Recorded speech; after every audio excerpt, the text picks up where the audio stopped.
At picturesque Telegraph Cove south of Port McNeill, most of the boat slips here are still empty. The locals blame it on a late opening for Chinook salmon and say business is hurting because of it.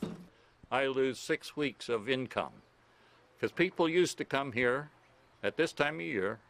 We'd fish 2 or 3 hours in the morning for salmon, Chinook, and then spend the next 3 or 4 hours fishing for halibut or lingcod. Now they don't do that. They won't come up just for the halibut.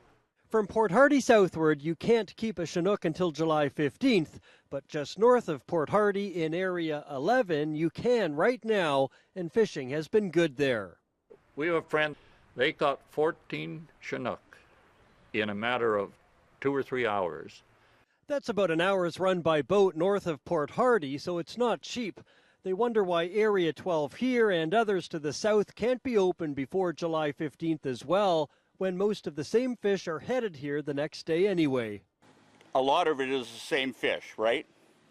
They can have 2 a day and we can't have any. Makes no sense to me and to others, so. The new opening date came into effect about 4 years ago as a conservation measure after the Big Bar landslide that blocked sockeye and Chinook from going to their spawning grounds up the Fraser River. But Graham says Chinook returns have been great and enough to support an earlier opening. And last year was probably the best year we'd seen in over 30 years for Chinook. In Campbell River, fishing guide Dean Parsonage says the July 15 opening is hurting him as well.